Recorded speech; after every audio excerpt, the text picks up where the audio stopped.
I'm Chance. And I'm Sarah Catherine. And this is Conservation Connection, presented by Last Chance Endeavors. We are a husband and wife team running a wildlife education nonprofit. It's focused on connecting students to their environment. Each week, here on Conservation Connection, we do just that, introducing you to the groundbreaking science and conservation work that's happening every day across the globe. We talk to professionals in the world of conservation science and wildlife management, and we ask them about their career, their current projects, their wild and crazy stories from the field, and everything in between. This episode is a collaboration with EarthX here in Dallas, Texas. EarthX is the largest Earth Day celebration in the world, and it brings in speakers from every corner of the environmental arena. Listen in to hear the stories of today's environmental titans, covering everything from environmental law, ocean health, renewable energy, clean transportation, and so much more. Let's get to the show.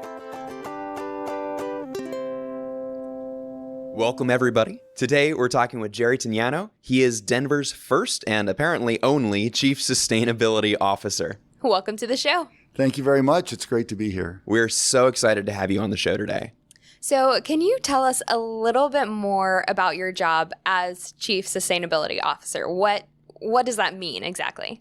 It means different things in different cities. Some cities have a huge sustainability office with a lot of people doing projects. But in Denver, we have a small office model because our mayor believes that sustainability should be the core business value of every agency in city government.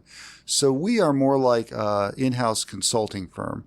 We work with all of the departments and agencies in our city government to help them make sustainability their core business value and to carry it out in the projects they do for the city. So we don't do the projects ourselves. We help them design and implement projects. We set the high-level goals, and then we communicate sustainability messaging to the city and to the world on behalf of the government of Denver.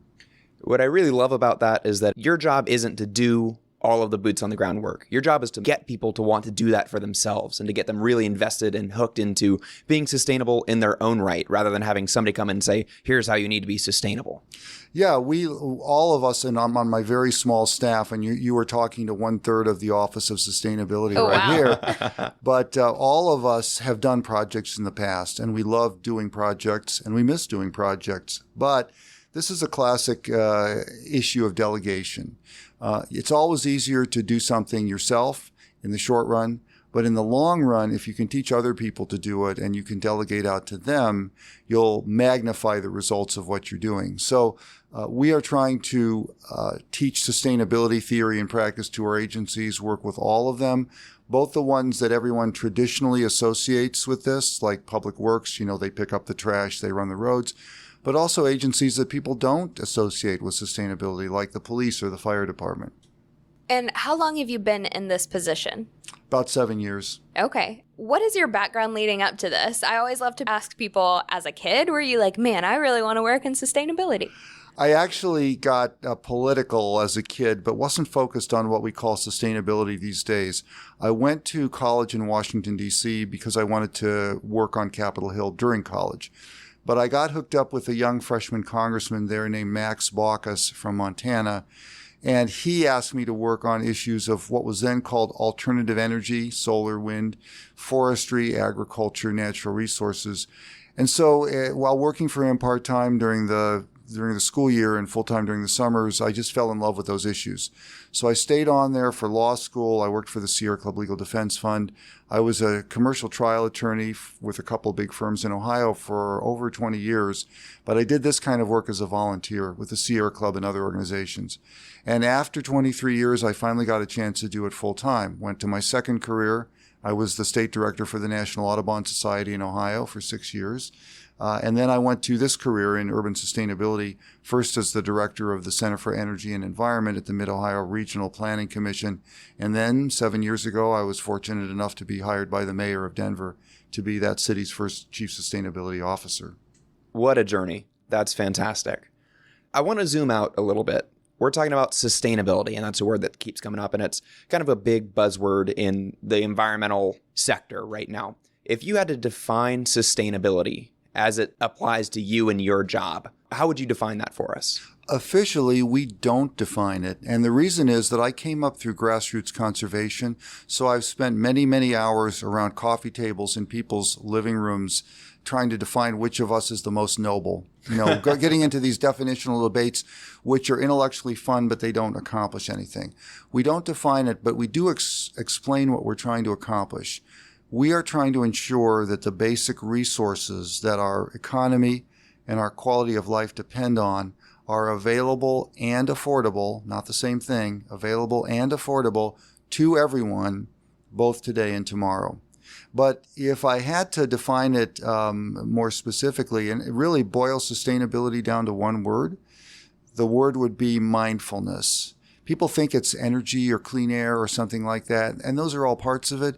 But really, it's a process of being mindful about the world around you, the decisions you make, how your choices affect other people, and so forth. And so if I boil it down to really one concept, it's really a process of mindfulness. Just being really conscious of the choices you're making and the impacts that those choices have on both today and tomorrow. Correct. Yeah. We always love to hear, especially when we speak to people who've been in this field for longer, the changes that they've seen and how they even talk to people who are older than them, who have been in the field even longer, and kind of think back to, okay, where were we 50, 60, 70 years ago, and where are we now? You being in this position for 7 years and in this field for even longer, what are some of those changes that you've seen over time? It's actually pretty simple. I will tell you, I've been doing this since college, so 44 years now. And this is the best time to be doing it in that entire 44 years. And the reason is that when I started in those early years, we had to beg people to, quote unquote, do the right thing. We had to say, we know solar power is expensive and it'll cost you more. And we know it's hard to conserve water and so forth. But please, please, please do it because it's the right thing to do for the planet. And that was hard. It was hard to convince people. Fast forward 44 years, we don't have to beg anyone anymore. We just say, you want cheap energy? It's solar and wind. You want to save food? Get out of the car. There's lots of options around here. Why spend, $7,000 to $9,000 a year on a car when you can get all the same services for a fraction of that and have the extra money to spend on yourself? So that is really the big change I've seen in my career. We don't have to beg anymore, and we don't have to lecture, and we don't have to make people feel guilty. We just have to show them the options that are out there right now and say, don't do it for us, do it for yourself. Take the cheap, easy, convenient, enjoyable route.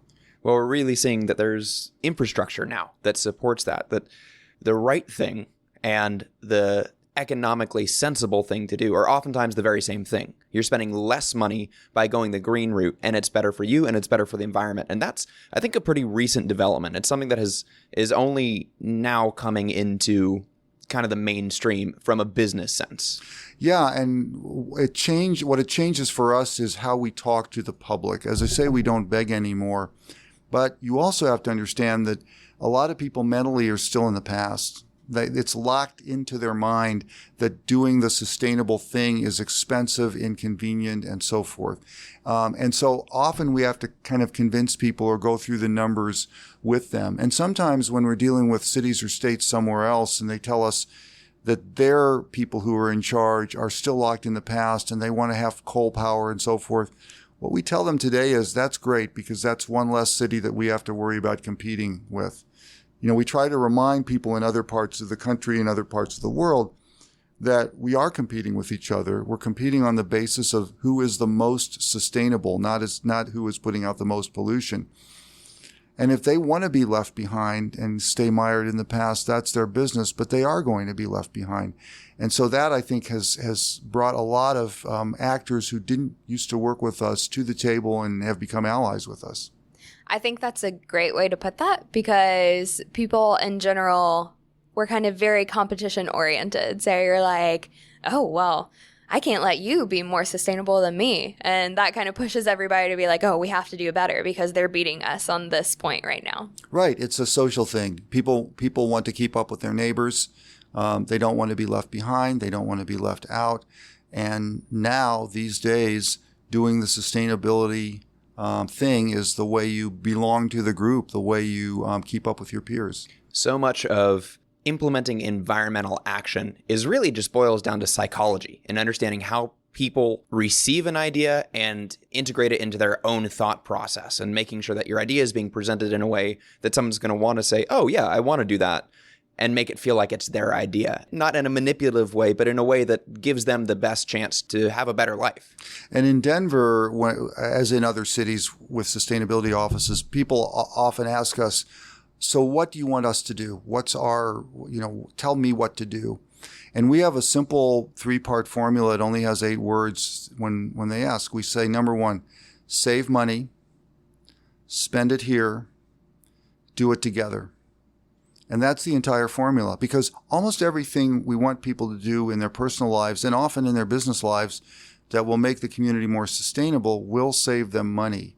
So we say, save money.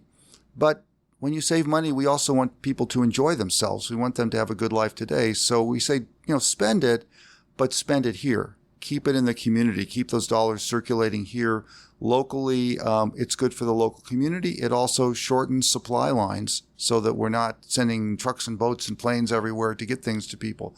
And then finally, we say do it together, because community is the ultimate renewable resource. It is a renewable resource, but it takes work and mindfulness to renew it. And so that's a very simple formula to guide people, no matter whether they're talking about energy or water or where they choose to live or how they choose to get around. Do it by saving money, spending it here, and doing it together. Going back to your idea that community is a renewable resource, I love that community is sort of an integral part of your sustainability program, because we live in a world that is so isolated with texting and social media, where it's less common to connect face-to-face in person with people, especially in your community basis. And that, I think, leads a lot of people to not thinking about how their actions affect the broader community. And when you encourage people to connect with their neighbors, to spend money locally so that you're growing your team, your city, your community, it makes people more mindful, more aware of how what they do affects their neighbors. And in the same way, how what their neighbors are doing affects them. And so everybody's working to have a better future together. And it also is just more enjoyable for people. I mean, I know some people are hermits, and hermits like to shop on Amazon. But if you're not a hermit, and most people aren't, it's more fun to be out walking down streets in your neighborhood where there are stores and going store to store, or picking things up at a farmer's market, or engaging in other activities like that. It helps sustainability, but it's also just more enjoyable. It's more fun people are social animals. That's what they want to do. Absolutely. Yeah, I definitely agree. I think Chance and I both went to colleges that had farmers markets on Saturdays. And anyone who has that within walking distance and has been able to enjoy that, I think would almost always choose that over going into like a supermarket or somewhere. It's so social, and typically a lot of the times you're outside and it's just fresh food. It's great. Yeah, and for thousands and thousands of years, people gathered together around food. I mean, this is so inbred to us as a species that we enjoy doing things like that. It's just the way, we've always been. Yep. Now, I know that Denver has had some really awesome sustainability goals coming up for 2020. Can you tell us a little bit about what some of those goals are and what progress? 2020 is approaching real fast, and, right. And how's that been going? We set those goals in 2013. We set both goals for our city government, just as a government with the assets we control as a government, and then goals for the community. Where we couldn't control it, we would have to work with the community. We're doing very well on our government operations goals. We have met or will meet pretty much all of them. Community goals are a little harder. We've met some of them in terms of water conservation, for example. We've done a great job with that. We've already met that goal. We're just in maintenance mode right now. Others we've struggled with. Mobility is going to be a push. We wanted to get down to only 60% of people getting to work by driving alone. We're currently at 67.8. We are headed down. We just, as we're doing this recording this week, we just opened a new line of our light rail system. So we hope that that's going to take some people out of cars. But that's going to be a tough one. I'm pleased, though, that for the goal which many might consider the most important, the reduction of our greenhouse gases as a community, we believe we are going to meet our goal of getting our community back down to the total emissions, not just per person, but total emissions that we had in 1990 by 2020, even though our population has grown by about a third since then. Wow. And we've set other goals for the climate going all the way out to 2050. We, fingers crossed, we believe we're on track to meet all of them, thanks in large part to the fact that we are served by a very, very progressive public utility company called Xcel Energy, which is way ahead of everyone else. And they have pledged to try to be carbon neutral in their electricity by 2050, and they are already projecting that by 2026, they will be 55% renewable for their electricity in Denver with no increase in rates between now and then. Wow. So when you got a partner like that, it's pretty easy to meet these goals. That's pretty fantastic. Yeah, absolutely.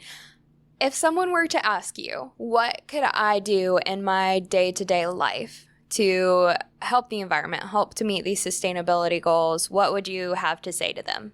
I've already talked about save money, spend it here, do it together, but I would add to them that formula is different for every individual person.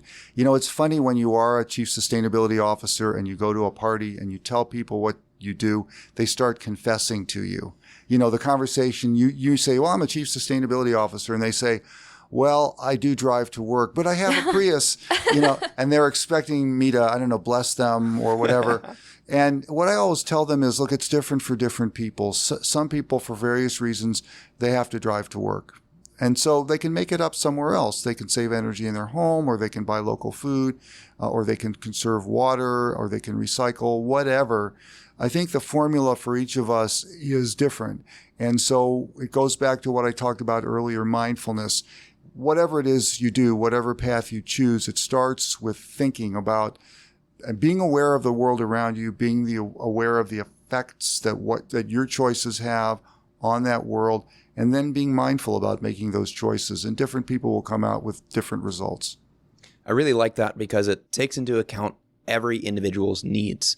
And I think that's something that environmentalism traditionally has not had. It's just a lot of don'ts. Don't do this. Don't use that. Don't be a part of this, without taking into account that people have personal needs. And if that's the only way they can accomplish that need, it's not sustainable to say you cannot do the thing that you need to do.